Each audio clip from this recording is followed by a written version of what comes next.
like to call this meeting to order. Please join me in the Pledge of Allegiance. I pledge allegiance to the flag of the United States of America and to the republic for which it stands, one nation, under God, indivisible, with liberty and justice for all.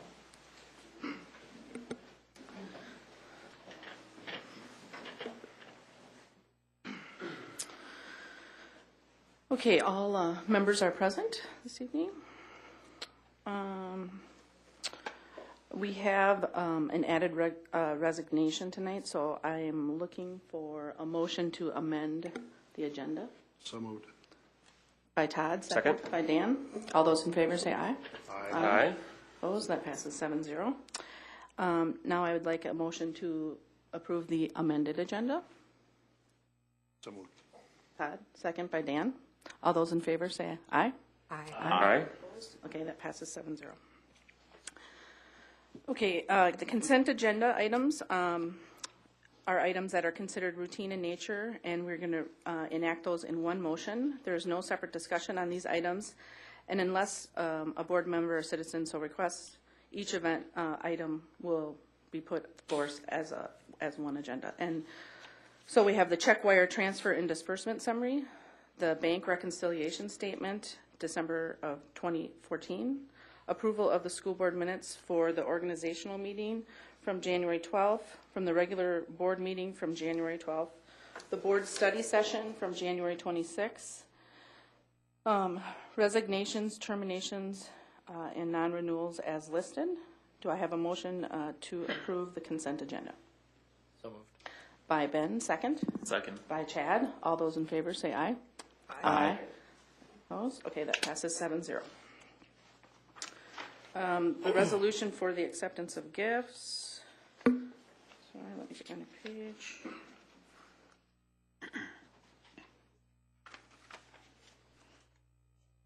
All right, here we go. Do I read these out? Should I read this? Okay. The resolution for the acceptance of gifts. Whereas the following have generously offered to donate to the Prior Lake Savage Area Schools. The Wells Fargo Foundation Educational Matching Gift Program, $87.50 for Greenwood Elementary, $538.44 from Loretta Spurley for Prior Lake High School, $7 from Susan Lundquist from Prior Lake High School, $10.78 from Laura Willette for Prior Lake High School, $70 from Joseph Samuels for Prior Lake High School, $15,000 from Pam and Jeff Petersmeyer and the Pamela Bachman Foundation to the Fabrication Lab at Prior Lake High School, $2,000 through the Schwab Charitable Fund from Dan Cole and Teen Kai, sorry if I said that incorrectly, for Prior Lake Savage Area Band Program, $100 for Catherine Edsel for the Prior Lake Windjammers Community Band Program through Community Ed. This requires a roll call vote. Chad? Aye. Ben? Aye. Dan? Aye. Todd? Aye. Aye. Rich? Aye. Melissa? Aye. Aye. That passes 7-0. Laker Pride Special Recognition, Laker Showcase. It is School Board Recognition Week. Yes, it is. And School Board Recognition Week is actually February 16th through the 20th, but because of the way our meeting falls, we'll do this tonight. There is a certificate in front of each of our school board members and a small token from me. I will read the resolution. Whereas Prior Lake Savage Area Schools recognizes the importance of public education in our community, and whereas Prior Lake Savage Area Schools appreciates the vital role played by those individuals who, as local school board members, establish policies to ensure an efficient and effective school system, and whereas school board members serve as a voice that enables our community to preserve local engagement and control of our public schools, and whereas school board members are charged with representing our local education interests to state and federal government and ensuring compliance with state and federal law, and whereas school board members selflessly devote their knowledge, time, and talents as advocates for our school children, whereas local school board members are strong advocates for public education and responsible for communicating the needs of the school district to the public and the public's expectations to the district. Now therefore be it resolved that Prior Lake Savage Area Schools recognizes and salutes the members of the Prior Lake Savage Area School Board by proclaiming February 16th through the 20th, 2015 as School Board Recognition Week. Thank you for all you do on behalf of our students and our community. We really do appreciate it, and it is my honor to serve with each one of you. Thank you. Next up is the open forum. That's a 15-minute time period that is set aside for any member of the public to give citizen input on anything on the board agenda. And seeing none? Okay, we'll move on to personnel items. And Jeff. Good evening. In your board packet, you'll see a list of candidates for employment, and I'm seeking board approval. Okay, do I have a motion to approve the candidates for employment? I'll make that motion. Rich, second? Second. By Melissa. All those in favor say aye. Aye. Opposed? That passes 7-0. Next off, we have the resignation of Mr. Roedean, Okay, and we're seeking board approval. all right. Do I have a motion to approve the resignation? So moved. By Chad. Second? Second. By Ben. All those in favor say aye. Aye. Opposed? That passes 7-0. And I think Mr. Roedean wanted to. Okay. You don't work for us anymore. How can you talk to us? You still got 2 more to go. School board members and Dr. Groover, I'd just like to take this time to thank you for a great 7 years. I know I'll be talking to each and every one of you individually. But I was looking, I was trying to remember Dave, I think you had about 40 on the interview committee. No, but there was, I think there was 19 altogether. School board member Dan White was on that committee, and y'all took a chance on me moving from Apache Junction, Arizona to Prior Lake, and it was a great move for my family, and it was needed for me to get back here at the time with my situation with my mother. So you took a chance on me, and it was a great 7 years, and I thank the board for all their support with the activities and the athletics. It's been a really fun run, and we're going to continue it here for the next few months. But I truly do feel like I was supported in my job.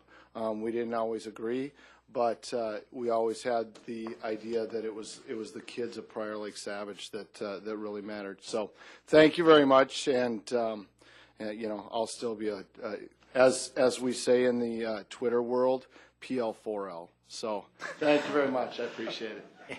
Eric, all kidding aside, thank you for what you've done. We appreciate that.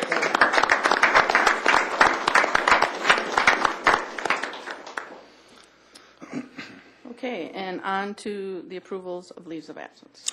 Yes, you have a list of leaves of absences in your board packet, and we're seeking board approval. Okay, do I have a motion to approve the leaves of absence? So moved. By Dan, second. I'll second the motion. By Rich. All those in favor say aye. Aye. Opposed? That passes 7-0. And additional staffing. And then finally, in your board packet is a recommendation proposal to move forward to hire 5 building subs. Positions that we would be looking at between now and the end of the year, just to provide a little bit of overview. Whenever teachers are gone for illness or they're out of their classroom, we work with teachers on call in order to get a substitute to cover them.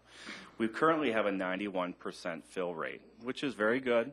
There's other districts that currently do not have that high of a fill rate, but that 9% does leave us with some challenges.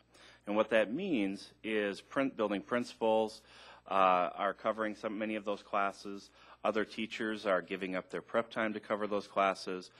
Specialist teachers are canceling their specialty classes to cover those classes, and so the day is being adjusted for a variety of kids in order to cover that class. And so this recommendation that's coming forward to you tonight is by hiring 5 subs for between now and the end of the school year, we would assign 1 sub to the high school to cover shortages, 1 sub between both middle schools, and then the remaining 3 substitutes would be split between paired elementary. So Jeffers Pond and Five Hawks would pair together, Edgewood, Westwood, Grainwood, and then Red Tail Ridge and Glendale. And those subs, they would come to work every day, and they would cover classroom shortages that we would have. And so this proposal is just until the end of the year, a pilot to research and look at how effective this is, how successful we are at covering those absences, and then if looking ahead, if there were any merits to rolling this out to subsequent school years, we would come back to the board with a full report and recommendation seeking approval to move forward if this were to be seen as a long-term fit or a solution for the district to consider. Go ahead, Sam. Finding a qualified substitute can really be a challenge, particularly if someone gets sick or a child gets sick, one of our own children gets sick, and a teacher or another professional needs to leave. We're left with having to fill that vacancy. And it's very difficult to do that, as you know, and it's become more and more difficult over the course of the last couple of years. So really, and this is really thinking about student learning, thinking, could we decrease the number of times we have to call teachers back to do a substitute position for one of their colleagues and let them go ahead and teach that class that they were supposed to teach? And then we'd have some data to determine if this is a viable option for us in the future. I think it has some merit. It's not the whole year. It's just a portion of the year. But typically, beginning this, when the sun gets a little bit warmer, we have more difficulty in finding substitute teachers. It's the same way we do around the holiday season. They just aren't interested in taking on that extra work at this time. So this would give us some flexibility. This would be for same-day calls. This would be for assignment in the morning. So depending on who was ill over the night, we would have at least one person to call on to be able to fill that absence. Any questions, Chairman? Did you talk about that? Financially, we just looking out the next 82 days, this would be a slight increased cost, but in general, the impacts of minimizing the disruption for students, minimizing the disruption for other staff members during the course of the day, the cost proposal is relatively minimal to try this pilot for the remainder of the school year. And that's indicated in your board packet. Any questions? So we're expecting these subs to be used every day then? Correct. So there won't be times when they won't be. And if there's two needed in the high school, would we automatically then call teachers on call, or would we try to bring one of the others up?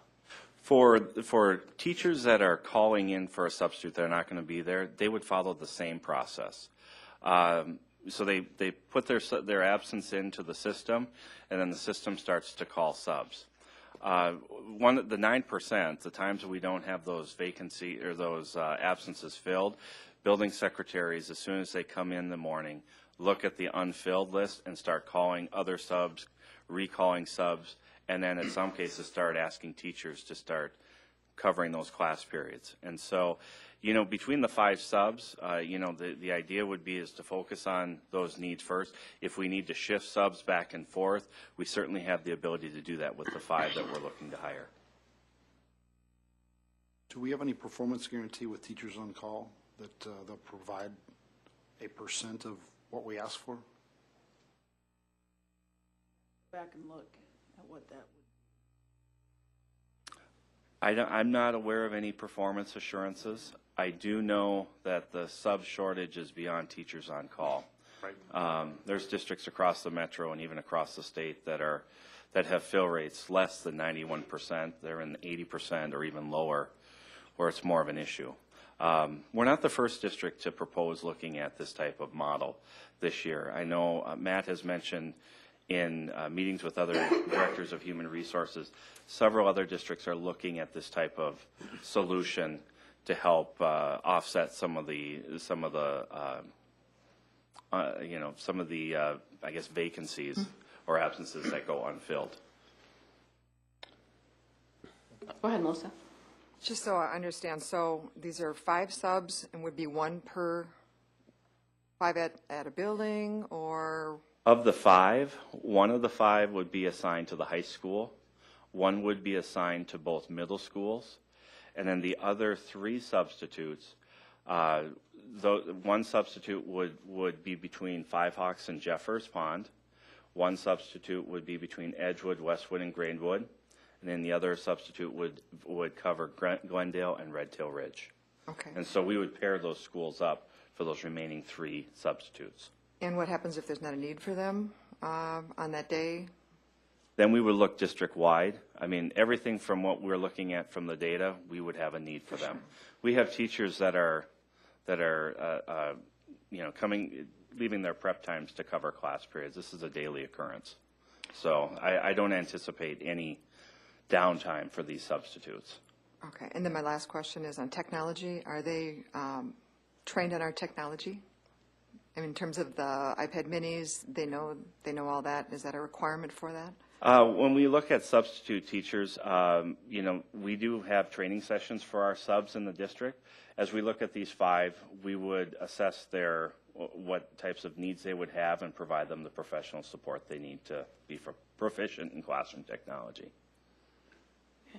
Rich? Just one real quick one. Are these 5 teachers then still, they're not employees? They will not become employees of the district? They'll be subcontractors through Teachers on Call? Or how does that work? No, they're not. They would be our employees, but they would not be, with only license we would require is a substitute license. Okay. So it would be back to what it was before we had Teachers on Call, basically, how you could substitute for the district. You just. Right, but Yes, they I know. wouldn't qualify for tenure or anything. Right, because we're not right, but requiring that's how it teacher's license. before we had Right. contracted, right? We just had our own little rate. I mean, Thank you. the only comment I would have is, I was surprised at how early I heard about this as a problem in the year.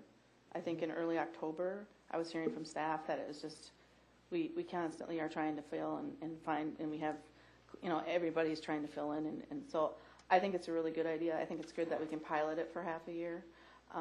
I like the idea that there's going to be a consistency, because sometimes quality of, staff is an issue with this. So I think it's a great idea to try it and see if it works. One other quick question, well, 2, I guess. Have we looked at possibly, see there is a slight difference if we would get more teachers if we just raise their rate a little? I know we did that, I think last year, $10 or so. This year, we increased Was it rates this this year? year for our subs. And has helped a little bit, or we don't have Kept numbers pace. on that? Okay. We kept pace with our daily rate for substitutes, but we're still seeing, this year in particular, we're seeing quite a bit more of a challenge, as are all districts, with finding substitute teachers to cover the absences. And then the other part is if they're working for us, how does that fit into the ACA, and is there going to be a lot of? Well, they won't qualify through the end of the year, and so we'll reevaluate. And at that point, then we will need to come back as part of our budget process and say what that additional cost would be. Okay. If we find it beneficial, then that would be something we would look at. Okay.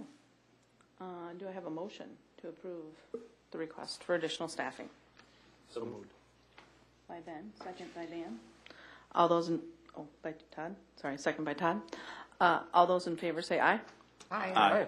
So that passes 7-0. Thank you. There is no old business tonight. New business, the Demographic Review Committee recommendation. I believe we have a number of presenters.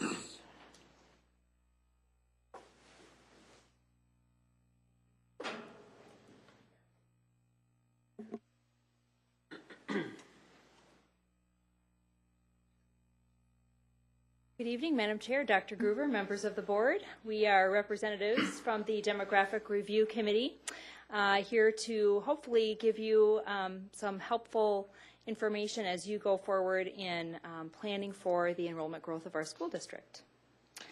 Joining me tonight is Jeff Holmberg, Sean Bodette, and Nicole Thomas.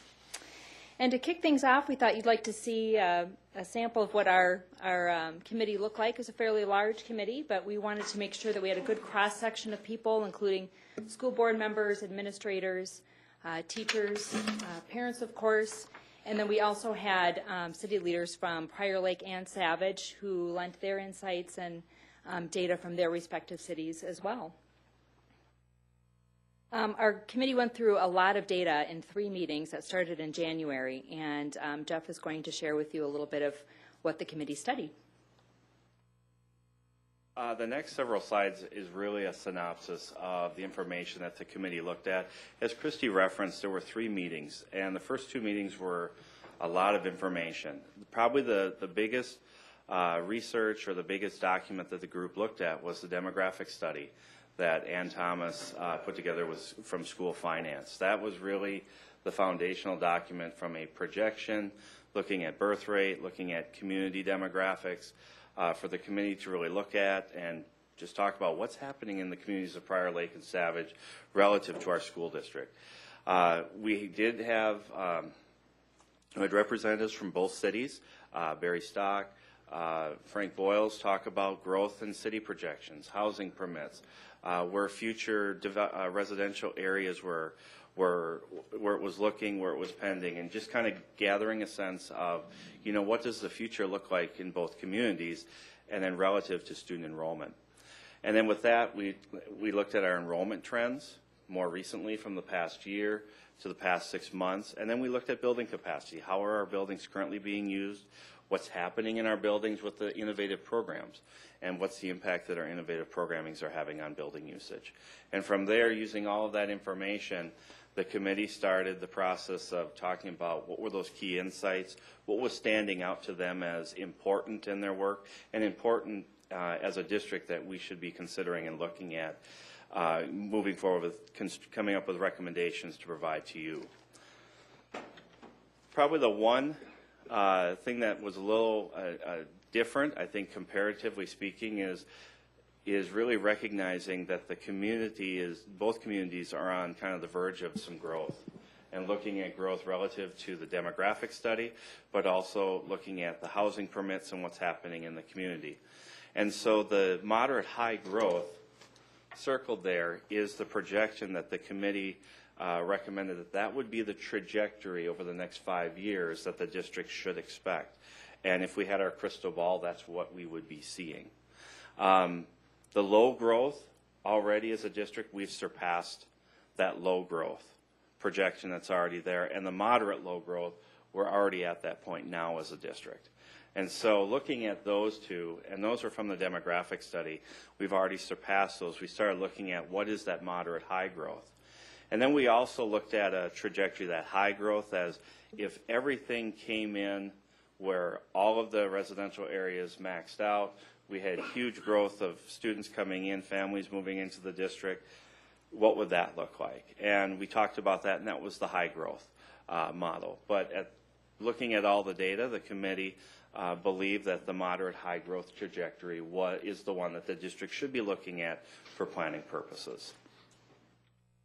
Breaking that down by the numbers and beyond the trend line, you can see annually what that looks like and the cumulative effect along that moderate growth, high growth rate trend line.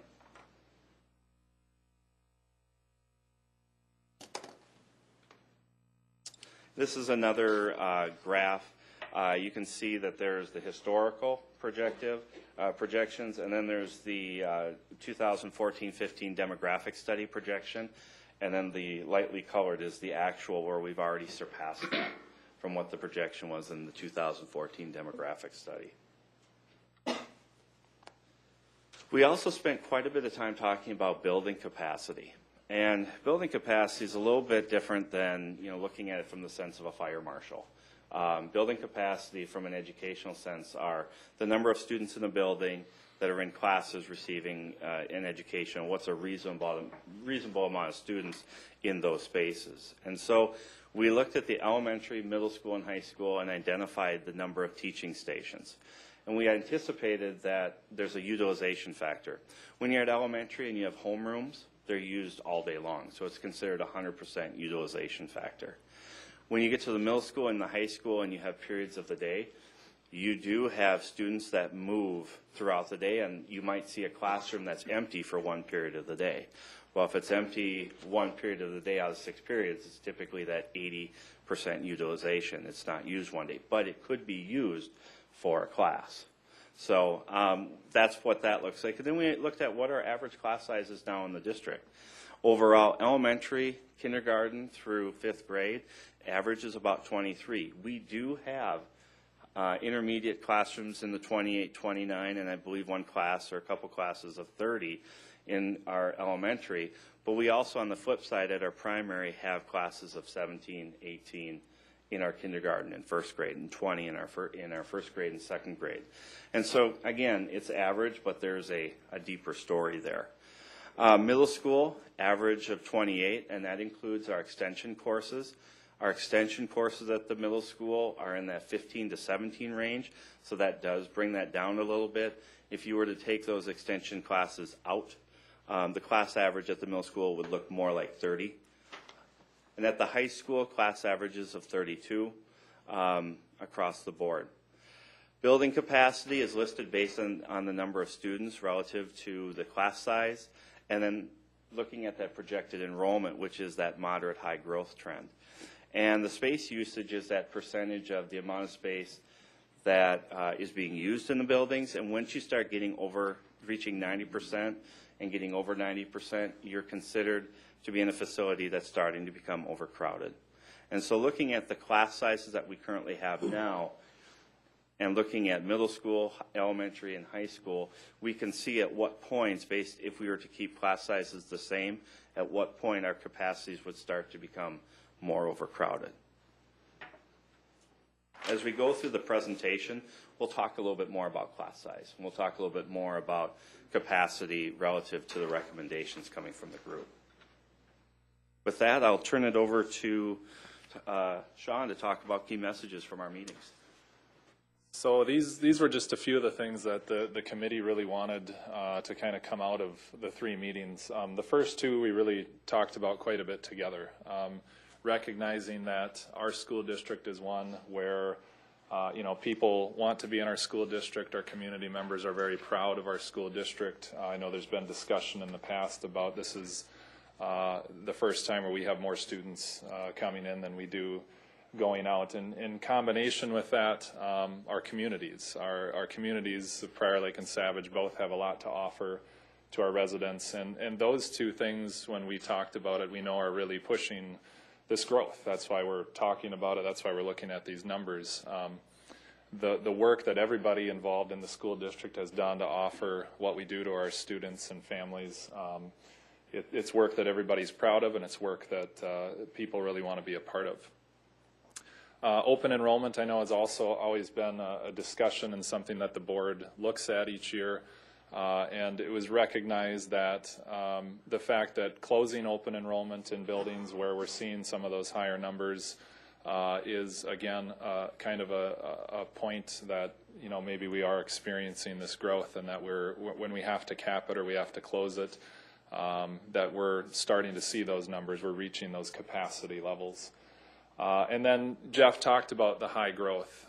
When we looked at those numbers and we looked at, it was very helpful, I know, for the committee to hear from the city leaders about neighborhoods that are currently being developed, future developments that are already in the works, and then some of the developments that are kind of question marks down the road. That growth number really seemed to be the one that made the most sense for us.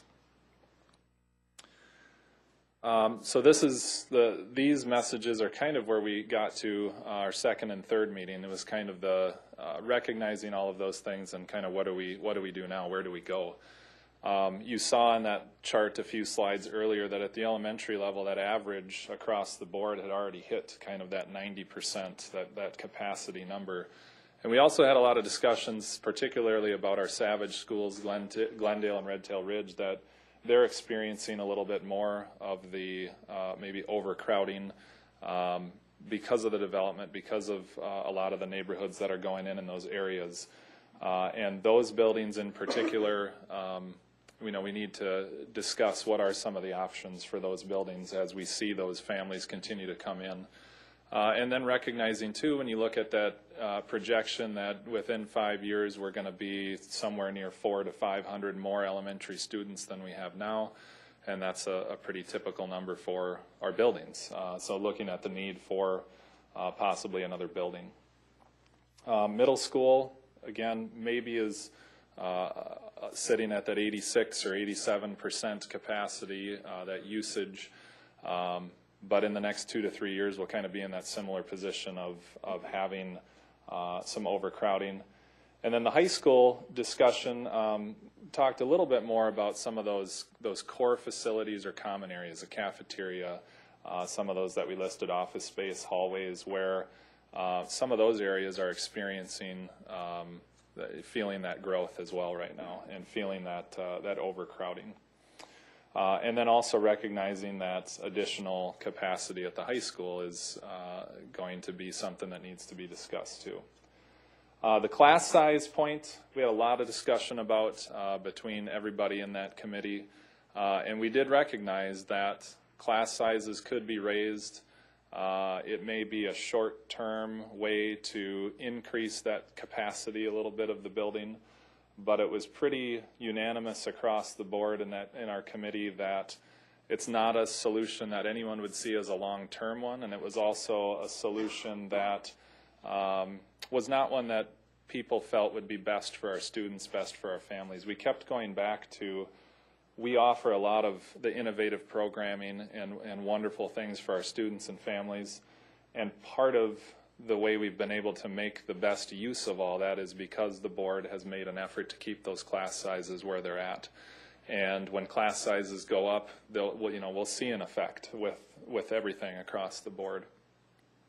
And the last point was we really need to reach out, we feel, to our community to find out, are people aware? We talked a lot about the need to educate our community a little bit about some of these issues that we discussed, about the fact that we do have some space issues, that we are growing pretty quickly again, and find out from our community how they feel about some of these options that I know the board will be discussing over the next several months. How do they feel about adding to buildings or new buildings, things like that may have to be discussed. So some sort of a survey to kind of gauge the community to see where they're at.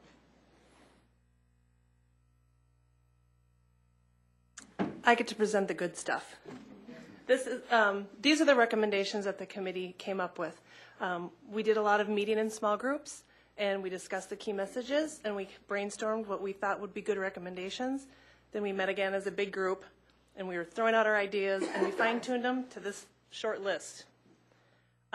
We recommend both short and long-term solutions are required to address both elementary and secondary capacity. There's issues at all the schools for capacity. Right now, the elementary is the immediate. However, those elementary schools will be moving on to the middle schools, and they're going to be, within need soon. We felt it was very important to develop a strategy to communicate our capacity and enrollment issues to the community. I think there's a lot of misconception out there at the capacity right now in the schools. People in Jeffers Pond might not realize how full Red Tail Ridge is. I didn't realize how full the high school was before they added on to the Fab Lab. So I think that unless you have kids in those schools where there's issues, you don't really necessarily know what's going on with the rest of the school district. So I think it's important to get the community, the parents, the educators, all the groups involved aware of how this is affecting our school district. We also need to employ strategies to address the overcrowding at the elementary levels within the next 1 to 2 years. We're over the 90% capacity. That needs to be addressed immediately, especially at Red Tail Ridge and Glendale. Glendale, yes. Those are the ones that they really have issues, so those need to be addressed in the next 1 to 2 years. However, we can't just ignore that this is a trend. It's going to keep growing. We can't just say this is what we're going to do now, put a Band-Aid on it, and then ignore the fact that the community is growing right now. And then hand in hand with that, the secondary classrooms, their overcrowding needs to be looked at too. within the next 5 years. We understood that there is a little bit of wiggle room in the next couple of years. However, if you ignore it too long, it's going to become a bigger issue. So the capacity needs to be addressed earlier. And if I remember correctly, it's the core spaces where they're having the cafeterias, the lockers. Those are the spaces in the secondary buildings that need immediate, to be addressed within the next 1 to 2 years. Average class sizes may need to increase short term. As a parent, I understand that's not what you want to hear. However, it's not a long-term solution that we recommend. We think it would work for a couple of years while we are addressing the bigger picture. That we kept saying that's a Band-Aid solution. That's just kind of saying, okay, we'll take care of this for now. We need to look at that as a short-term possibility, but not a long-term solution. And then we need to continue to evaluate open enrollment and close it to schools where they have reached capacity. I also think hand in hand with that is we need to communicate to the public what open enrollment really truly is and how that is a good thing for our district, why it's good to have open enrollment. The few people I've been talking to over the last week, their first question was, how are they addressing open enrollment? Why are we letting those kids into our district and we have to build new buildings because we're letting all those kids into our district? So I don't think a lot of people understand how open enrollment is good for our school district. So I think that needs to be, we think that needs to be communicated to the public as well as the capacity needs. And then we also felt that the committee should convene yearly to review the information of the demographics and the student enrollment trends. Because we know it's going up and down, we want to be proactive and stay ahead of the trends and not just do this one-term solution and then wait for another 9 to 10 years when we're all the buildings are at 100% capacity.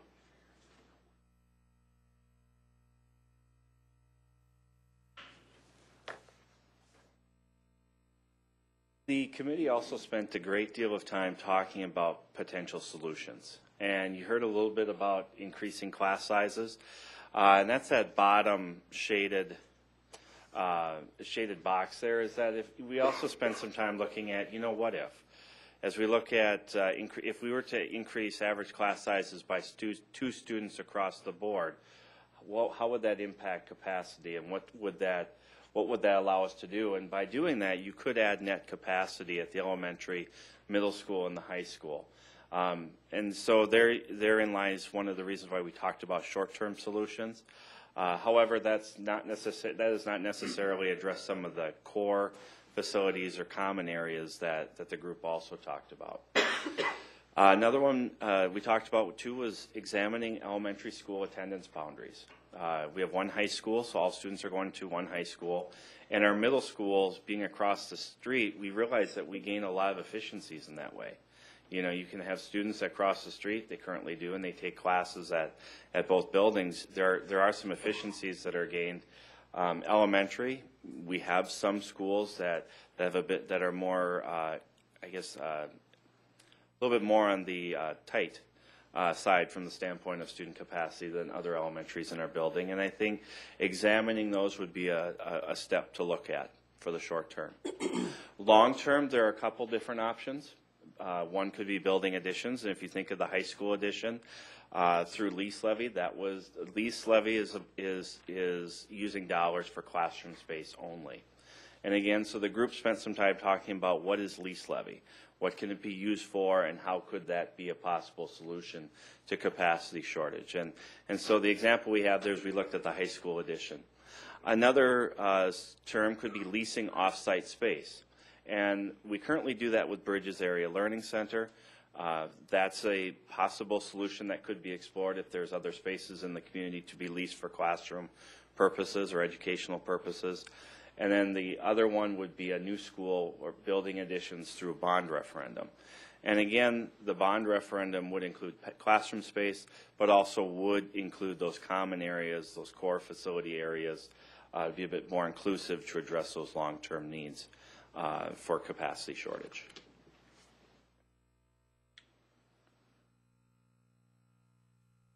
And as Nicole had mentioned, the committee is going to meet yearly to look at our data and our projections, but we also talked as a group about what we call triggers, or what would cause us to meet earlier or change our course of action potentially, and this is the list that we came up with. I won't read them line by line, but these are all things that as administrators and school board members, I know that you also look at closely, but we felt it was important to have it all in one nice document in writing so that we can refer to this as the school year goes on as well. And open enrollment's a big one we look at. Of course, we do have some schools already close to open enrollment in grade levels. We want to be looking at any kind of legislative mandates that come down the pike. Ensure that we are being very planful as we go forward to know that it takes time to address these growth challenges, and we said we need to at least think 3 years in advance to any kind of building planning we may do. And of course, we've got our class size averages listed here. We'll be monitoring those very closely. And then our new programs, our innovative programs, particularly Lola Delago, as those class sizes grow and that program grows, to be looking at that too. So these were our triggers that we want to keep in front of us as we move forward. And we'll entertain any questions or comments you might have. Questions, comments? Okay, Sue-Ann. I would just like to thank our community group, our parents and teachers and administrators and school board members, and our city managers that all gathered together for really robust conversations about this topic that has many different arms and legs to it that are not always easy to understand, but they really worked hard to bring together this report for our school board tonight, and I just commend them for their efforts, so thank you. Thank you, Jeff, for facilitating the event. I was there the last night. I know Stacy and Rich were there a couple of the nights, and Rich was there, I think, all three. So thank you very much. Thank you, Nicole, for coming. We're not that bad, are we? We had to talk her into coming. So, and Sean, appreciate your input and thoughts, and Christy, your artsmanship with the PowerPoint as we spoke that night, so thank you very much. I also want to thank for Jeff for putting together the class size. I think that helps at least wrap my head around kind of where we're at in comparison to other districts and other areas where I think we're within where we feel comfortable or slightly uncomfortable, but looking at other districts, we're on the high end already. So if we add another student or two to each class, how much more uncomfortable does that get, and how much more, or what does that do to the impact and effectiveness of the teaching? So we just need to be really mindful of that as we start to weigh different options. But thank you for putting together. I had a question. What was the discussion centered around boundary changes? Because we, elementary-wise, there is the one side of the district that is significantly, over capacity, and then the other side isn't as much. So, layperson looking at it, that would be a solution. Now, I know it's not the favoritist, but, was there any discussion on that in detail? The discussion that we had that night was do it once and do it right, and not have a two-year solution to then have another solution to have another solution. I think it'll be interesting, just because we've always had the projections over each of these last years, and we've always beaten those projections, to see if this is really the target of where we're going to be at. And, if that being the case, I think it brings to issue, some growth needs on a fairly rapid basis, depending on, what we think of for solutions. The class size increase, it kind of makes me sad, to be honest, because I know we fight for every single FTE that we get, and we examine it all the time, and every time we put one in, it's about lowering the class sizes. So to immediately say, let's just add 2 kids to the class or whatever, kind of takes away the work that we've done for the last 4 years. So I think we just need to be really diligent and make sure which I know we will be, keeping a close eye on this, because you know, the timelines for these things. It's not like we can just kick a bucket and we're building a school in a year. It takes years to do this, so, and educate our public. So I want to thank the board and the group. I think it was a great group of people, and everyone was there and put in a lot of honest, really good feedback. So I think it made for some really good recommendations. So, and it was something that I think we'll definitely take into a study session and do a lot of talking about in the next few months. So thank you. Anyone else? I was going to mention, follow up on Ben's point and your point. And something the committee talked about is all the goodwill that this district has built up with innovative programming and being a destination district can be easily lost if we don't watch class sizes and we don't proactively address this capacity issue. So the committee was real careful, I think, and cognizant of that point of view, that all that goodwill and advancement we've gained over the last, or we've made over the last couple of years can be easily lost. So thanks. Okay, thank you. And I do believe there's a request for some action to accept the report, I believe? Okay.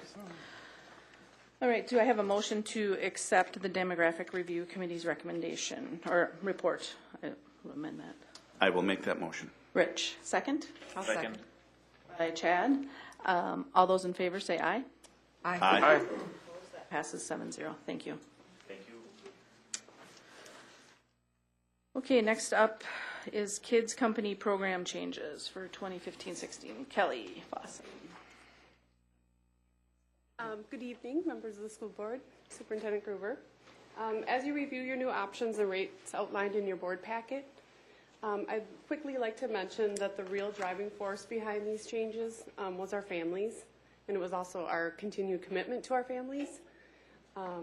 Yes, the new fee pay system is wonderful and has been really a game changer for our program, but it really was the requests of our families and again, our commitment to them that really brought these changes to life. So we're thrilled that Kids Company families now have the option to select a schedule that works best for them, and they'll no longer have to pick and pay for days that they don't need.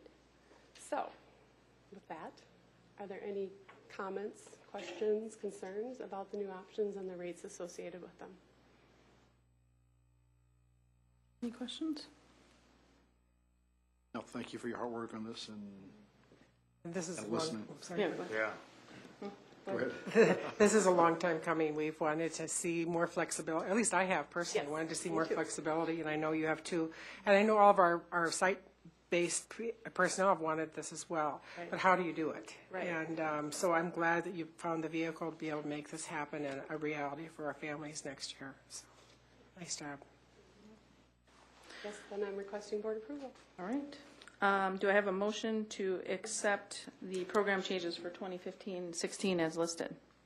So moved. Melissa, second? Second. Dan, all those in favor say aye. Aye. Opposed? That passes 7-0. Thank you, Kelly. Okay, technology one-to-one summer usage.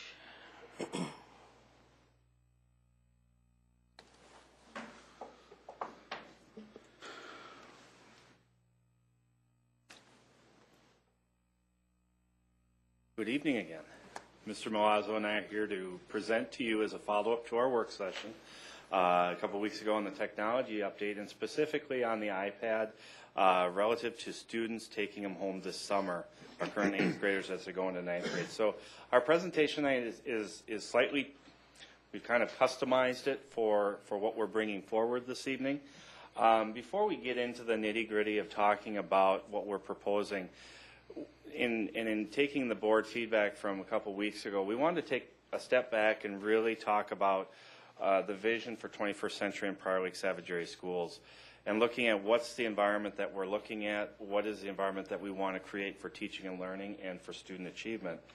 And I know many of you have seen this, but I know it's probably a few of you probably have not. A couple years ago, our Professional Development and Technology Committee spent a lot of time researching best practice about what's the environment for teaching, learning, school, and student achievement that we want to be striving for in Prior Lake Savage Area schools.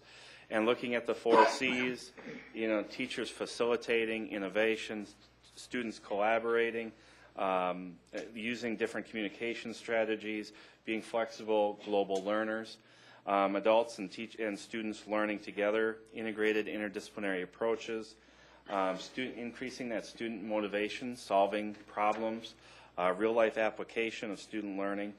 And these were things that our committee was looking at, and we shared this with other staff members, say, this is where we're going. And so it's with this lens that we looked at, why we're looking at devices, and we talked about the essential conditions that we have for all of our classrooms, which includes iPads, Chromebooks, desktop computers, smart boards, and periphery equipment, but also really beyond that, what's the experience that we want kids to engage in?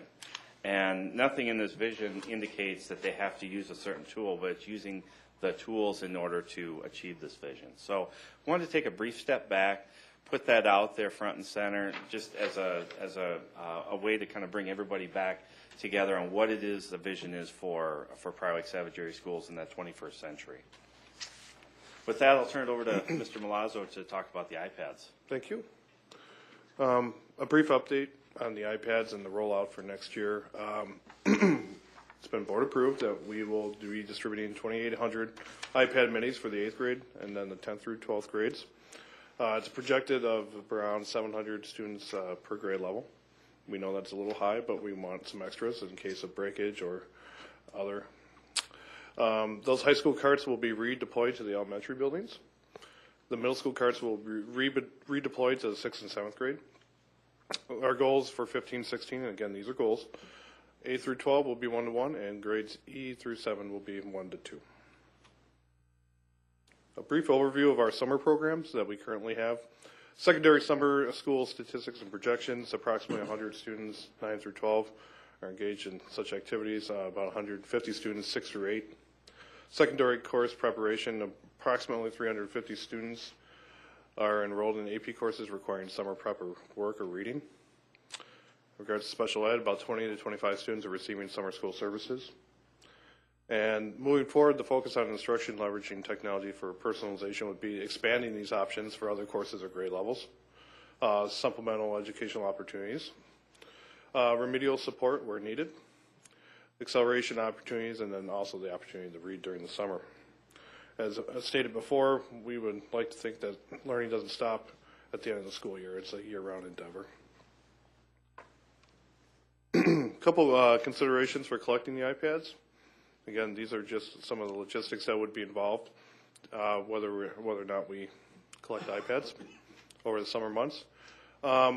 We would target the last day of school or the couple days before the end of the school year to collect iPads. We feel it's a valuable tool, and it's a tool that will become essential in our district, and it's not fair to the students or the staff to take those iPads away 6 weeks prior to the end of school. So we would have to target that last week, possibly even the last day of school, to collect those iPads. We'd have to find a way to organize them. We've mentioned storing them in a cinch sack where you deposit the iPad, the charger, all the peripherals, put it in a sack, put a name on it, and then store that device until the fall. We've had discussions on whether students will get the same one back. If yes, we have to make sure that we put them in little sacks and they're stored and then redeploy those to the kids when they come back in the fall. If no, we'll have to completely erase those iPads and redistribute them and reissue apps as well. That all takes time and effort, as you would imagine. Timing will be essential for collecting these devices and resetting the iPads and, organizing to redistribute the same ones. A lot of time and effort involved, but if that's the course that the board takes, obviously we will do our very, very best to do that. Some of the challenges that come up right now would be redeploying existing 700 and 8th grade iPads at the rollout. These students already have the iPads, so by going with the pilot, that'd be 700 less that we would have to redeploy in the fall. We're looking at a lot of 2,800 additional iPads to redeploy, so every little bit helps. And then there's always the concept of lack of ownership. If these are rentals, kids may not take them as serious or may not feel connected to the device and take care of it as well as they might as if they consider it their own device and they use that device year after year after year. So the proposal that we shared with you 2 weeks ago is to conduct a pilot with our current 8th grade students as they transition to the high school. The proposal is to allow those 8th grade students to retain their iPads as they transition to the high school. The second part of that is we would be developing and provide a process to parents and families to check in their device over the summer and pick up in August prior to school. You know, and I think that's going to be a pretty successful component. That, for one, we recognize that we want learning to be year-round, but we also recognize, too, that families may have their own devices at home to do learning. They may also want their child to have family time in summertime, or for a variety of reasons, they may say, you know what, we don't want the iPad over the summer. And so we would be putting together an option for families to turn them in. And then we looked at, you know, should students receive their own or not. Right now, we firmly believe that students should receive their own iPad should they turn them in over the summer, so that they're getting the same tool, the same device that they were issued when they received them. We have been talking about a way to, on that summer turn-in process, of what that could look like. Parent communications, talking about what that looks like. We also understand, you've heard fee pay before. You know, Julie Sink shared with me this evening that fee pay has a way to work with parents so that parents can sign off and you know, signify that they're accepting the responsibility of their child having an iPad over the summer, and vice versa. We're not collecting fees through fee pay, but it's a management tool. That it's a communication tool that we can use with parents so that they recognize the responsibilities coming with their student keeping an iPad or turning their iPad in. Obviously, when students leave the district, we want to take those iPads back. It's a similar issue that we have with textbooks. There are times when students do leave the district during the course of the school year.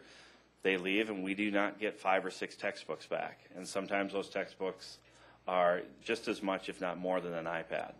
And so, again, it's part of that process moving forward this spring is communication with parents, being proactive with, you know, making sure that as if families believe that they're leaving the district or going to be moving, that we're proactive in making sure we keep tabs with them and that we receive their devices.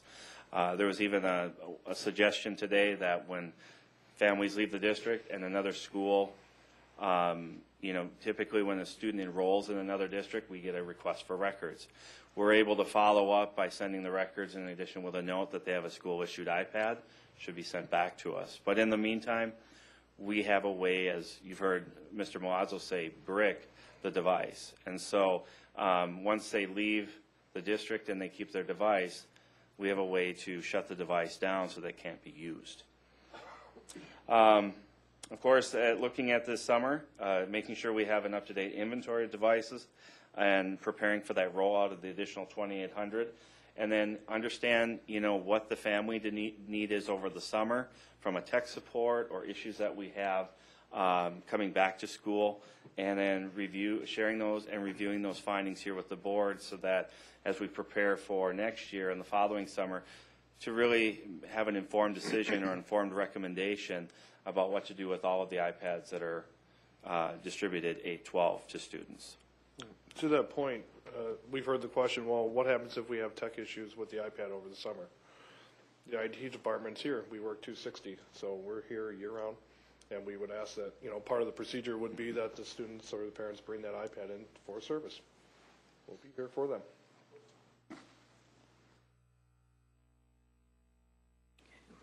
All right. Any questions? Well, I have one point that I would like to make, and I'd like to see it change from that the parents have the option to turn the iPad in to that they would have to fill out a permission slip through fee pay or whatever saying that they accept it and they want to keep it. And they understand that we cannot control what they do with it over the summer because they're not coming back through our firewall. It's under parent and guardian oversight during the summer. Yes, parent and possibly also I would like to look into changing the apps that are allowed to be installed on, lower it down to 12 plus or. Those are options, and with our MDM we have those capabilities. So, in fact, we have the capabilities to app filter by rating, or we can turn off the ability to install apps altogether. Okay. Logistically, will that be tough to get that parental sign-off by the end of the year so they can take them? I don't think so.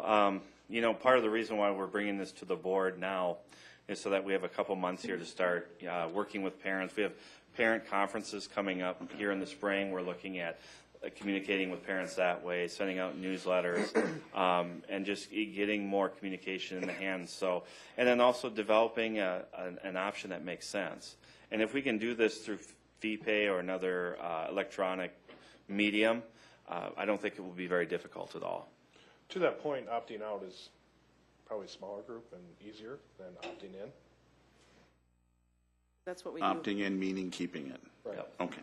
So, because I agree with Chad. I think we should have some sort of sign-off and recognition by the parents that the students will be bringing these home. To that point, I think I'd like to make a motion, bring it forward that we make the default, if we're going to vote on this now, that that the parents have to sign a permission slip to be able to keep it for the summer, that they understand that what they're responsible for and that we cannot keep them from going out on web pages or installing possible apps.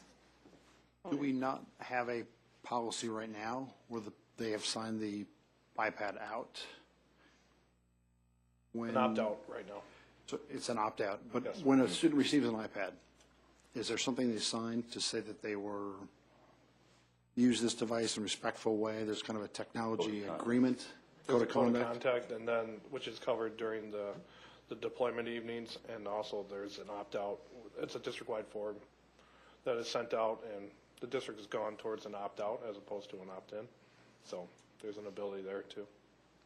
But it is a code of conduct that I know when the rollout happened at the middle school, Corey Suka, provided that parent training component, and then also talked about, when students are taking this device, they are, there are expectations that they do need to follow.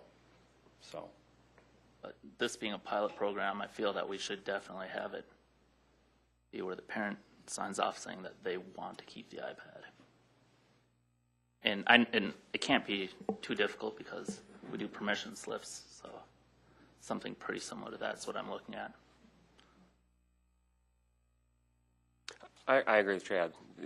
Because we didn't decide at rollout time what we were going to do over the summer, it seems reasonable to me to just make sure that the parents understand what their responsibilities are. And we can use our technology to do that, it seems pretty simply. So that makes my comfort level go up a lot if we can somehow involve the parents in saying, yes, we're willing to take this home, we understand the responsibilities. That would have to be done every year. I would assume so, depending on Well, it's what a pilot. what years? So once we figure out, if this is how we want to keep doing it, right. Okay. Any other comments? Tucker, you want to fill us in on anything from a student standpoint?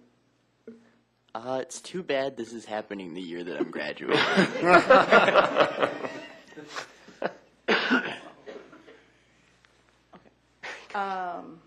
Okay. Does anybody else have any comments? Okay. It sounded like there was, in terms of collecting it being a time issue.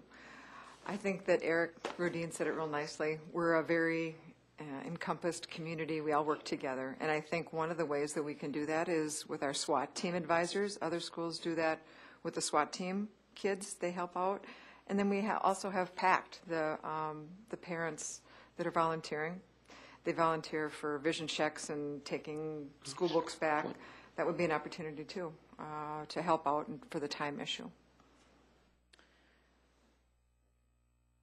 So, am I going to get a motion on this? So I made a motion to have it be an opt-in to keep the iPads contingent on the parent filling out a permission slip.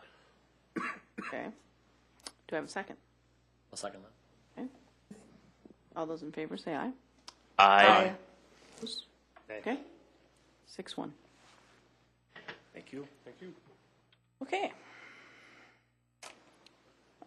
2015 roof improvements, I think we're on. Jim.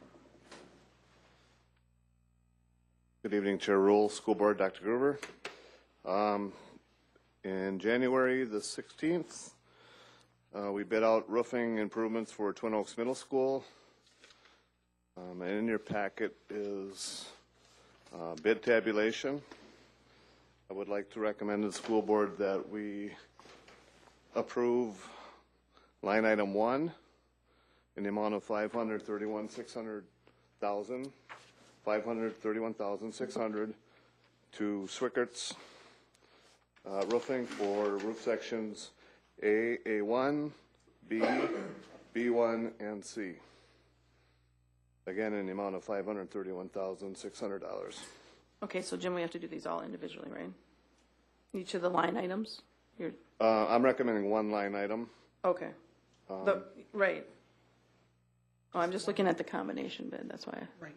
Yeah, the combination bid was well past their budget. Okay. So my suggestion and recommendation is that we approve line item 1. Oh, okay, gotcha, sorry. Okay, do I have a motion? So moved. By Dan, second? Second. By Chad. All those in favor, is this roll call? Sorry. No. All those in favor say aye. Aye. Opposed? That passes 7-0. Thank you. Okay. Go ahead.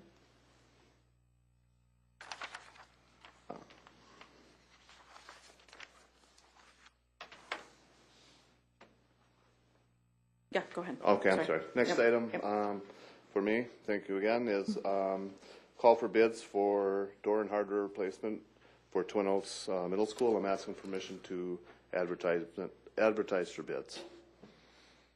Okay, all right. Do I have a motion to approve the advertised to bid? So moved. Dan, second? By Ben. All those in favor say aye. Aye. Opposed? That passes 7-0. Thank you. Okay, next up is the Visa Exchange Teacher Program and Amity International.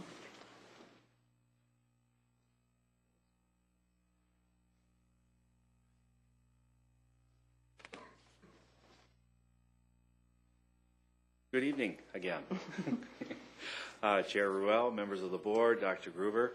Mr. Kuczynski and I are here tonight to share with you a presentation and seek board approval to move forward on this proposal for a cultural exchange. There's two parts of this presentation that we're going to be providing an overview.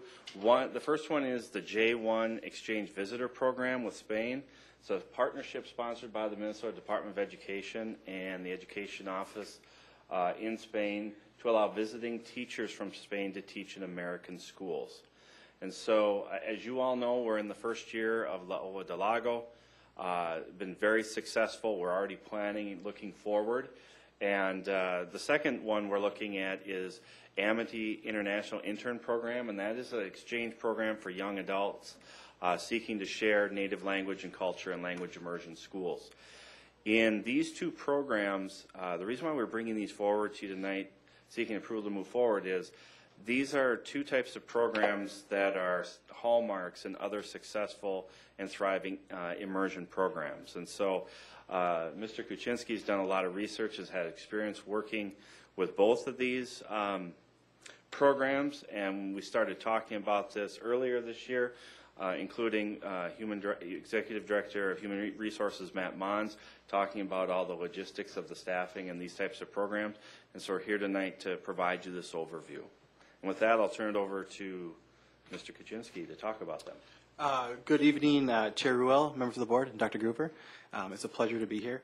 I just want to start off by saying I'm so impressed with how far we've come for our first year program. We're only 6 months in, and we have done things that take years for other language immersion schools. Many of you might know that this is my third Spanish immersion program that I've been part of. So to even be at a board level advocating for these things is pretty impressive. The first thing I want to talk about is the J1 Visitor Exchange Program. As you know, the quality of any language immersion school is completely determined on the quality of the teaching staff. We are fortunate. We have four incredibly hardworking, talented teachers. The one thing we really want to look to do next year is increase our native speakers. There's no substitute for someone that's directly from a country. They bring themselves, they bring their language, and they bring their culture, but they bring the experience of it too. But hiring, as you talk to other board members or other human resources departments, is complicated sometimes with language immersion programs, because the process to get somebody here involves a visa. And if anybody knows anything about visas, they're very complicated. The most common one is a J1 visa. Most districts are work visas. I mean, it's beyond schools. Employers will have J1 visas, and it's usually up to about 3 years that visa is good. The difference is that the sponsor of the visa usually pays a fee to the thing. So there are schools in Minnesota that sponsor a J1 visa. It's expensive. It's anywhere from about $7,000 to $8,000 per year per candidate, on top of their salary and benefits. So a few years ago, there was an agreement. I'm part of the Minnesota Advocates for Immersion Network, which is MAIN for short. And one of the things we've done is some policy and some advocating at state level to get to help this problem, to get more native speakers here in language immersion schools. And the result of this was it's called an MOU, a Memorandum of Understanding, with the Embassy of Spain and the Minnesota Department of Education. And what it allows is that teachers from Spain apply to the program in Spain, and then the Minnesota Department of Education sponsors the visa. When I say sponsors, they're the actual sponsor. They take care of the paperwork, and they pay for it. So it's a huge burden from the district to do that. So the visiting teachers receive a community expert teaching license, which is very common. So these are licensed teachers that we are looking for in Spain. They have the minimum to even enter the program is a 3 years of teaching experience in Spain. And I'll talk about the process a little bit more. The Minnesota Department of Education becomes a sponsor of the J1 visas for the selected teachers. All candidates receive a 3-year J1 visa, and all candidates are licensed teachers and have a minimum of 3 years teaching experience. The benefits, obviously, kind of like I alluded to a little bit earlier, they're excellent language models. I can't tell you, especially at back it down a little bit, we're at the K1 level. So these are kids, we want to know how to play, the eeny, meeny, miny, mo, those types of games, that the playground games. This is what they can offer. This is what they can bring. They can bring those native songs and games. Different approach and experience on bilingual education. The teachers that we'll be looking to do, they are proficient in English, so they already live in the bilingual. They've already been through bilingual education in Spain, like the rest of the world. It's bilingual, so they have that experience too of how they learned and their experience. They also bring with them their pedagogy and a different cultural twist on how to teach a language. High expectations. One of the reasons why this is successful with Spain is that the job market in Spain is the unemployment rate is very high right now. So these teachers are excited. They're looking to come for employment. It has another layer of multicultural level to Lo del Lago. That's one of the things that we're always looking to do with students is increase their global mindset and just how big the world is. It adds a different component to the Hispanic population and the culture of Prior Lake Cemetery schools.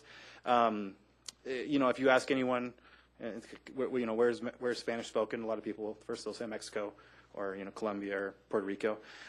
Having Spain, there's not a lot of Spaniards in Minnesota area, so to bring the Spain Spanish to our school is powerful. It's a different accent.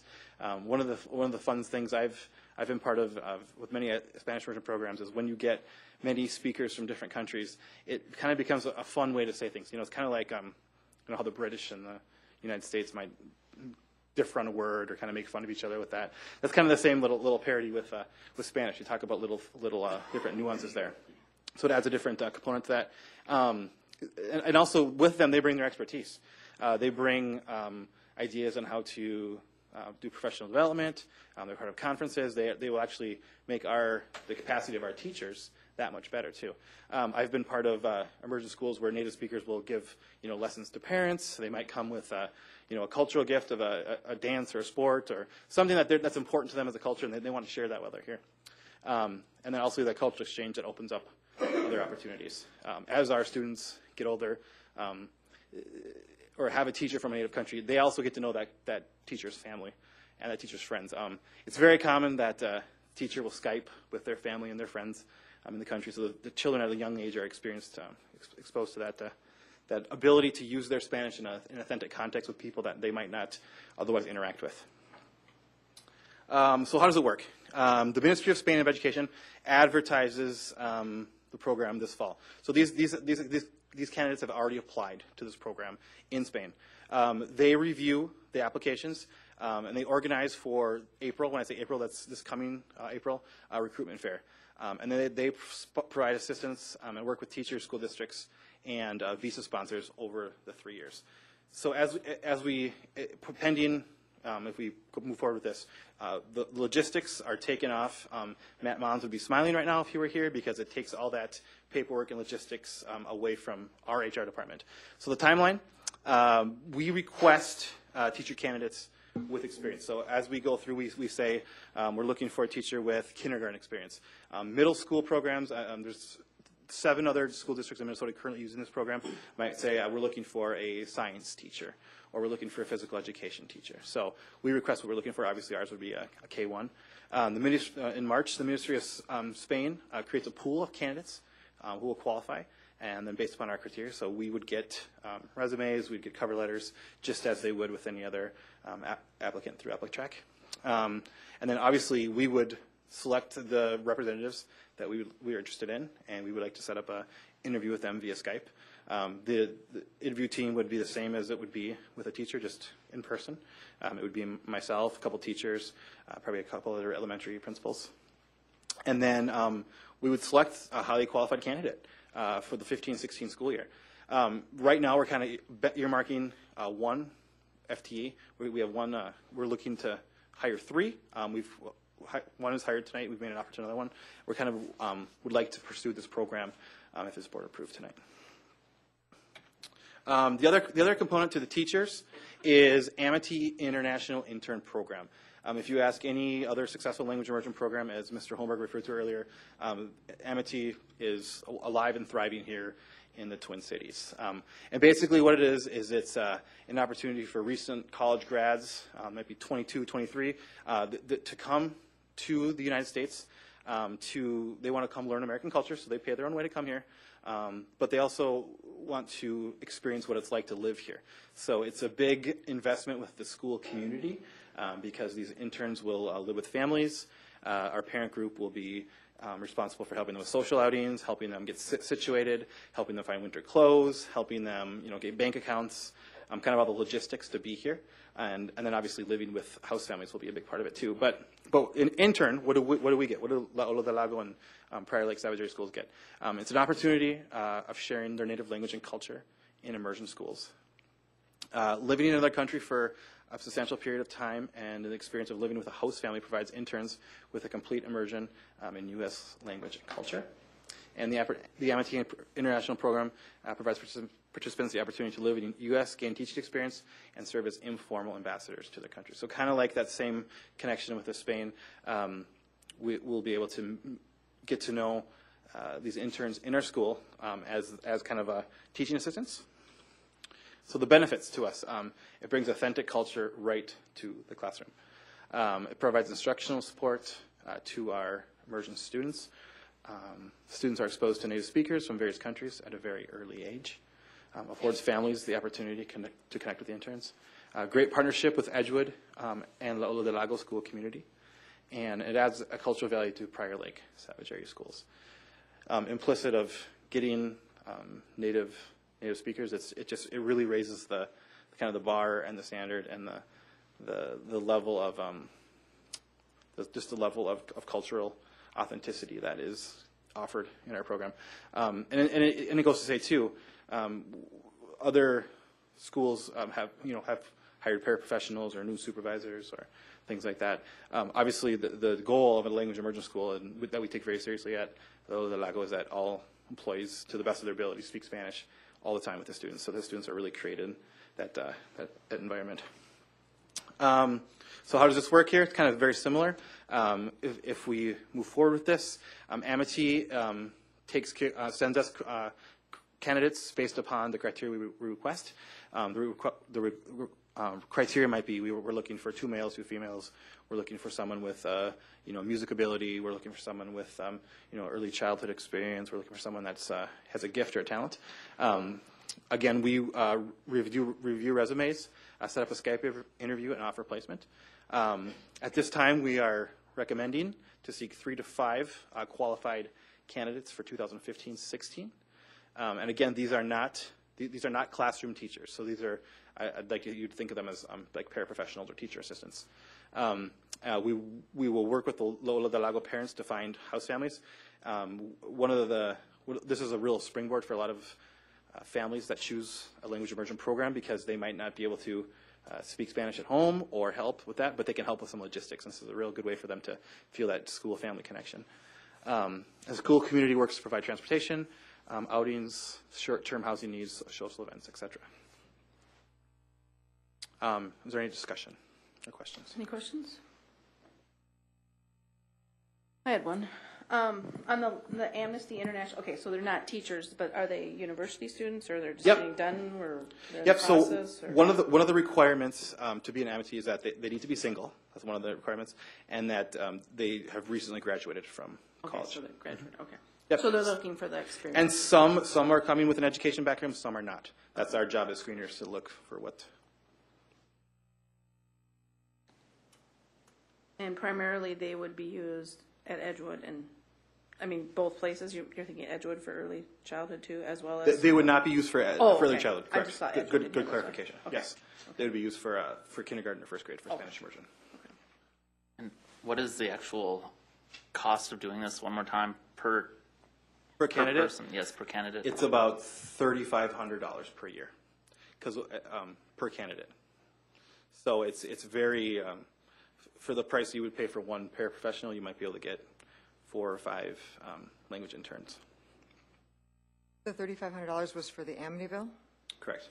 You had mentioned a $7,800 per candidate cost. That was for the first program that you mentioned? But yep. that's covered by For the J1 visa program, that is what districts would have to pay should they be the sponsors of the visa. But the State Department takes care of that cost. So in no way are we, you said as a sponsor, we're sponsoring the candidate and the visa? So are we sponsoring the visa in a way? The Department of Education, MDE, it becomes a sponsor of the J1 visa. But we're not? No, we're not, correct. They're covering the cost of that. Yep. I have a couple of questions.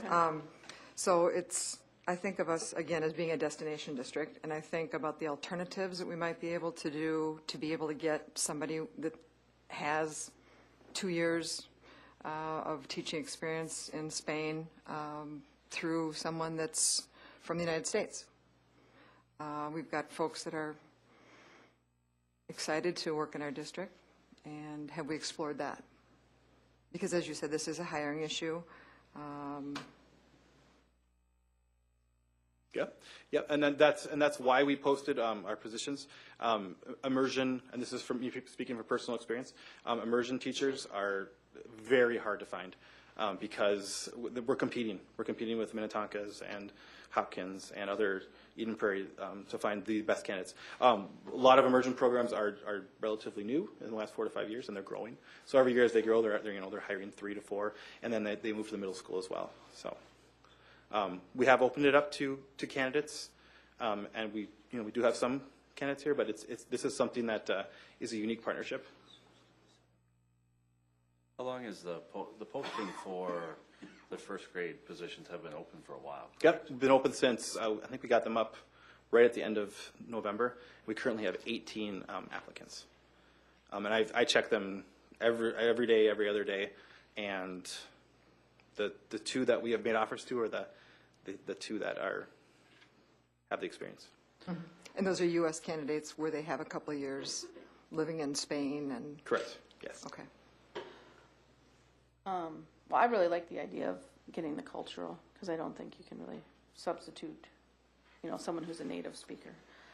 So I think it's pretty exciting. Any other questions? I guess the citizenship part is what I think many taxpayers would have a question about. No real question, just comment. Having a kid in Ola del Lago, and it is amazing at how fast they are learning and even teaching their younger siblings. It's truly great. I'd like to thank you. Yep. Thank you. Okay, so you're looking for approval of the recommendations. So the J1 would be one candidate, correct? Looking for, and when we say we're looking for one candidate, it'd be the same process that Richie outlined, but also too, we would continue to look for candidates that were, United States citizens. We have our posting up. The end of the day, our goal is to find the very best candidate, very best teaching candidate. And it is harder to find teaching candidates for immersion, but also too, we can find great teaching candidates and bring that culture in. It aligns with our timelines. We would be looking at both options, and we'd find the best candidate available for our students. Okay. We have a motion to approve the requested teacher program, the J1 and the Amity International. So moved. By Chad, second. I'll second the motion. By Rich. All those in favor say aye. Aye. Opposed? Me. Oh, 6-1. Thank you very much. Thank you.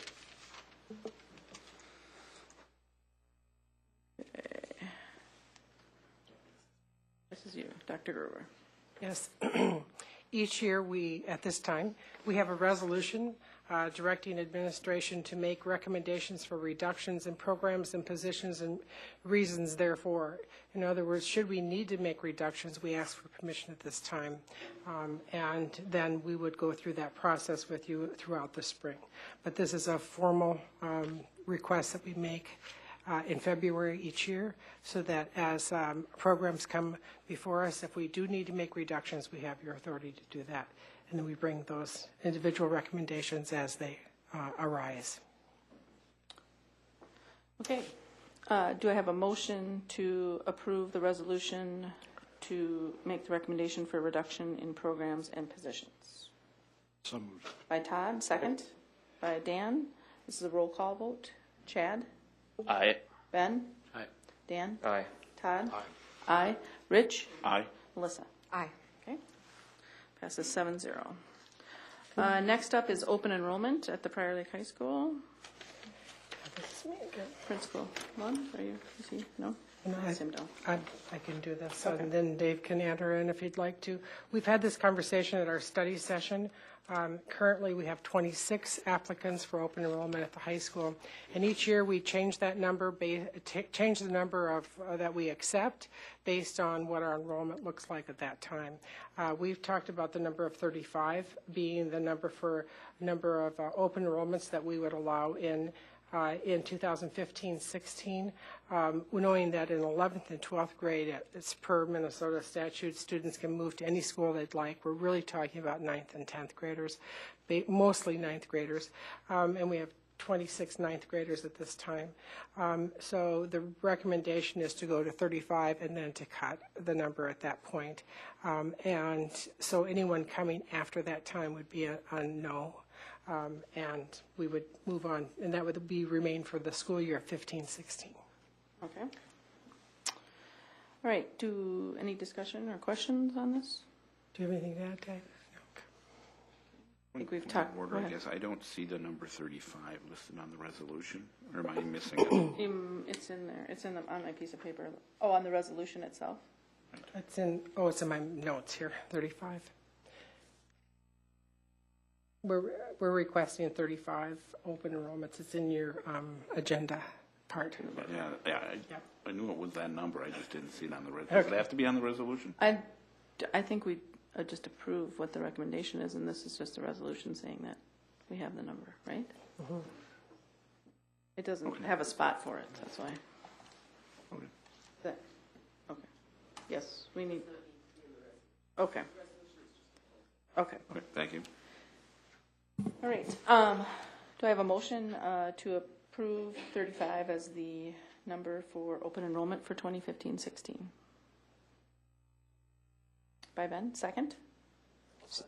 By Chad. All those in favor say aye. Oh, Aye. I'm sorry. Roll Sorry. call. Roll call. Caught myself here. Aye. Chad. Ben. Aye. Yeah, Dan. Aye. Aye. Aye. Aye. That passes 7-0. Okay, long-range plan and budget assumptions. Julie. Good evening, Chair Ruel, board members, and Dr. Gruber. I always save the best stuff for last, all the budget information. Some of the things that we talk about every year when we talk about budget, we really look at our strategic roadmap, our enrollment projections, revenue and expenditure assumptions, and other expenditure considerations and discussion. And always what drives our budget? Where do we start? Those core values of partnership, innovation, respect, wise stewardship, accountability, and that strive for excellence. When we go through our budget, we really look at those areas to determine if our funding, if our budget dollars are following those goals that the board has set. Some of the legislative issues, this is one of the hot topics, of course, right now are those legislative issues. They're in session right now. The governor just recently set forth his budget bill, and so I'll talk a little bit about that as well. There is a little bit over $1 billion budget surplus. Some of the items that they were discussing is a 1.5% on the basic formula for both FY16 and 17. However, if you were to look at the governor's budget bill, he's only recommending a 1% increase. And so it's one of the things that we'll be looking at as we go through this budget is kind of balancing that 1% versus 1.5%. So it's about $59 on the 58 or $59 on the basic revenue for the next 2 years if you were to follow the governor's budget. Teacher evaluation and development, some additional funding for non-QComp districts up to that $260 per pupil unit. There's nothing in the governor's budget concerning that I'm aware of for that item. Funding for pre-K 4-year-olds to attend school. That's a one big push that the governor does have is funding for that as a voluntary full-day pre-kindergarten for our 4-year-olds statewide. And so that would be it's $109 million, which is about the same amount of money that he's offering, well, not about, but close. So $174 million is what the 1% is. And so there's definitely some money going towards that 4-year-old program.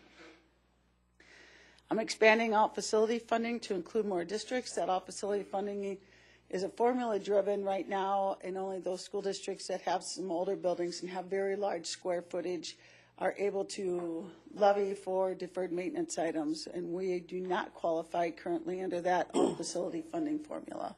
And they are looking to expand some of that to other school districts to be able to do that. The cost of fully funding special ed, that usually follows the basic formula. Right now it's disconnected, so they would like to increase that so that we're not prorated for those dollars for special education. And some additional funding for school counselors was on the agenda also for some legislative issues. A couple other things that the governor has on his agenda is school breakfast. That was new this year for our kindergarten, all-day kindergarten. And he would like to expand that to pre-K, so those 4-year-olds through 3rd grade. So that'd be something that would affect our school district and our food service department.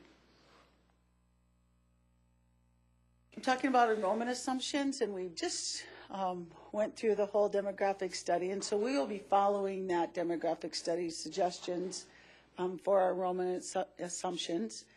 We would look at an increase anywhere from 171 to 241 students for FY16.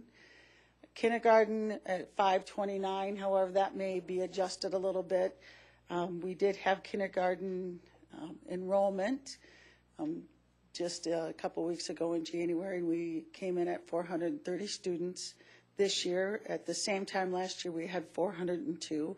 And we've had kindergarten students start to come in, so we're a little above that 430 number now. But if you were just to compare those nights from this year to last year, we're 28 students higher. So it's an indicator, possible indicator of a growing school district. Some revenue assumptions of that new dollars. We talked about that 1.5% to 2%. We may have to adjust that to 1% to 2%. Depending on where we see this legislative session going. Additional revenue that we would have due to enrollment growth, funding for pre-K students if that does happen. One area, because our school district is growing, however, we're seeing fewer and fewer students qualifying for free and reduced lunches. And because we have fewer students qualifying, we are seeing a loss of about $230,000 this next year. Because we're dropping in that percentage for our school district. So that's some compensatory revenue that we will lose for next year. Some expenditure assumptions that we have, current staffing, wages, and benefits. We'll take that into consideration for next year.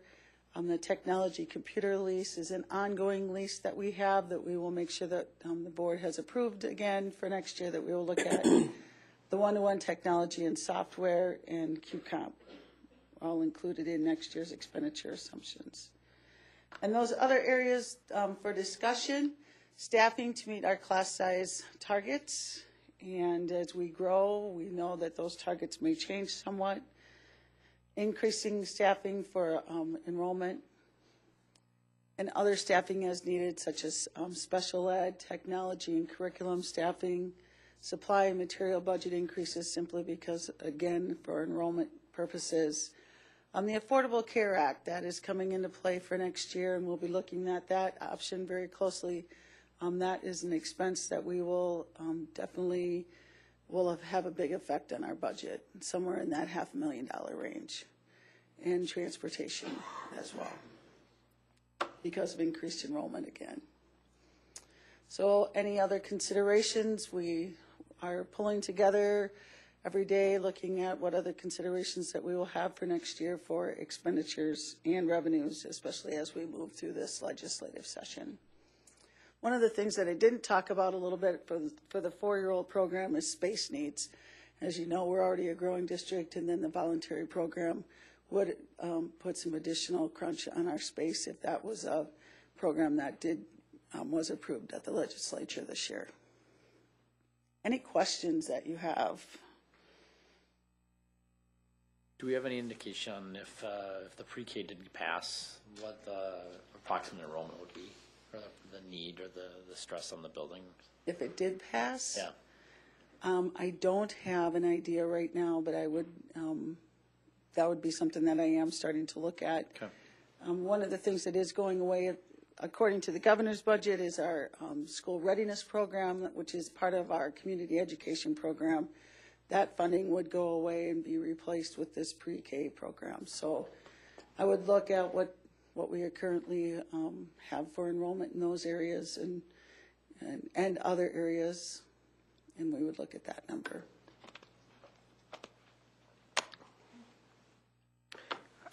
I could add that I do think that if the pre-K program goes through, it would accelerate our enrollment growth and our need for space at the elementary, preschool, elementary level even sooner. That would be my guess at this point. Maybe not next year, but certainly in 16. All right, thank you. Okay. Last up here is the search firm proposal approval. As we've discussed in a previous board study session and kind of went over a timeline and published in your board packet is the timeline that I had gone over with Ken LaCroix. There is quite a few Mondays in there and a few off dates. So if anyone has anything that they can't make on this timeline, you need to let me know fairly quickly. As we move into the process, it's going to be imperative that everybody takes part as we get into March, late March and April timeframe, as you can see the interviewing process and that kind of things. is when everyone needs to be present. So that's the timeline. If anyone has any questions on that, there's that February 17th date next week where we'll meet Ken and kind of talk over the beginning of the process. So I'd be looking for approval of Ken LaCroix as the superintendent search consultant. If I can have a motion for that. So moved. By Melissa, second by Todd. All those in favor say aye. Aye. Opposed? That passes 7-0. And Stacy, I'm sorry, just Yep, one question go ahead. about the Yep. timeline. On the April 8th and 9th part of it, the Yes. first round, Right. the interviews will start at 4 o'clock. How many do we anticipate for each of those 2 days? Are we talking about probably 6 total? Yes. So three like each through day? the night. Usually is what it is. Just want to make sure we don't get too late. Yeah, right. So Yeah, candidates I are think it was tired and 2 we're to 3 tired. a and- night. Okay. Yeah, that was the plan. Okay. Yep. Okay. All right. And policy, we just had a quick meeting kind of to set the schedule for the rest of the year, so we didn't really talk any policies, but talk some ideas. So we'll have some of those coming forth in the next board. And administrative reports. Yes. After just 2 quarters, our Prior Lake High School students in our Fab Lab have already designed, built, and marketed products at our high school. An open house was held for the public, and I was able to participate in asking the students about their products and their marketing plans, and it was just fascinating to see what they had developed over the course of this last semester. They displayed their business and marketing plans and their product prototypes that they had designed and created in cooperative groups. So it was 2 or 3 students working together on unique objects like cell phone cases to products helping people get organized. And they were able to expand their creativity and problem solve in teams while they were learning this brand new equipment together with their teachers. And it was very exciting to see this all come together on their last day. And now we'll begin it again with a new group and veteran teachers knowing all of the equipment from start to finish. So I'm sure at the end of this semester we'll see even better and brighter products and marketing plans as they come a part of that. Our science award, the Minnesota science teachers have awarded 2 teachers in our district, both at the elementary, Sarah Aker at Red Tail Ridge 5th grade, and also Becky Stark, Head Oaks science teacher. The Minnesota Science Teachers Association Science Teaching Award that they'll receive in Mankato in March. And we're very proud of the work that both of these teachers do. They are fine examples of teachers in our district, and I know that you all share with me our pride in the work that they have accomplished and the work that they do with students on a daily basis. They're just 2 of many, but we're always excited to see our teachers earn such distinguished awards. And also, I'm going to be doing several speaking engagements this month, beginning tomorrow at the Savage Chamber and then the Optimist Club on Wednesday. And then next week, I'll be doing the Prior Lake Chamber, talking about our growth in our district, that we're seeing the results of the demographic study that you've approved tonight, and just beginning to spread that word and have conversation about the growth that we're seeing in our district and the ramifications that this growth will have on our buildings. So also, I'll be sharing all of the good news and good things that are happening in our district at the same time. So I'm looking forward to that. And that's all I have for tonight. Administrative reports. Have anything? No? Okay. Any Board of Student Council report? Well, yeah, we, on Wednesday, we are sending 25 of our representatives to Tartan High School for the annual Sprinter Convention, which is just a Capital Division meeting. And I think it's 17 schools that'll be there. And one of our students, Jen Lubansky, is running for, I believe, secretary of the Capital Division itself, so that's exciting. And so we'll be attending that and exchanging ideas with other schools, and it'll be fun too. And we will also have our Snowball week is coming up here really soon. The dance will be on the 27th. The theme is Night at Hogwarts, I believe. Really romantic. But so we are having all the events that go along with Snowball leading up to it. So we will have our annual dodgeball tournament on the 26th and coronation on the 16th. We did royalty voting today. And just a whole spirit week of fun days. So it'll be something fun just in this time of year where everyone is just kind of coasting, I think. So that's what we're dealing with right now. Great. I believe it's the 27th. Okay. Any committee reports from board members? Rich? Real quick, if Christy could help me. We've been very busy at the Southwest Metro Co-op. For a little history lesson, I brought a little map. Starting about a year and a half ago, we're in the purple there. There were two cooperatives, the Minnesota River Valley and the Scott Carver Co-op. We merged into the Southwest Metro. And those other districts that you see in colors are intermediate districts. And in our last meeting, we voted on to move forward converting our co-op into an intermediate district. Some of the advantages of an intermediate district are mainly in the area of post-secondary technical education. It also will have the ability to levy for health and safety concerns.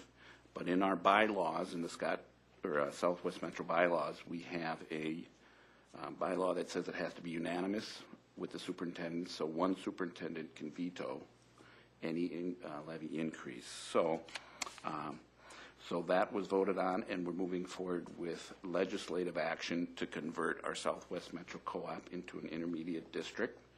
We also have some bills in the House and the Senate, and the Senate one is sponsored by Senator Pratt, to add for co-ops, to add the teacher development and education revenue, or evaluation revenue, because currently the teachers in Southwest don't have that available to them.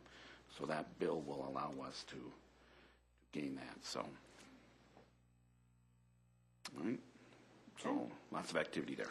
Thank you. Thank you. Any other board reports? Okay.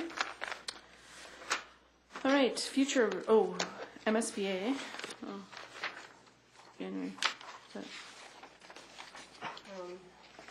leadership? Is that old? Yes. Okay. So unless someone wants to report on their experience, I think we talked about it at our study Yeah, we session. did. Yep. Oh, yeah, the MSBA. Okay. So future events, no school, grades E to 2, February E to 12. That's everybody's off on President's Day, right? My packet says 12 or 2. Special board study session, February 17th at 6. The daddy-daughter dance is February 21st, at the high school. Board workshop on the 23rd at 5. That's an early one. And then we have the board study session following that at 6. So make sure everybody has that in their calendars. With that, I'll entertain a motion to adjourn tonight's meeting. Todd, second. Second.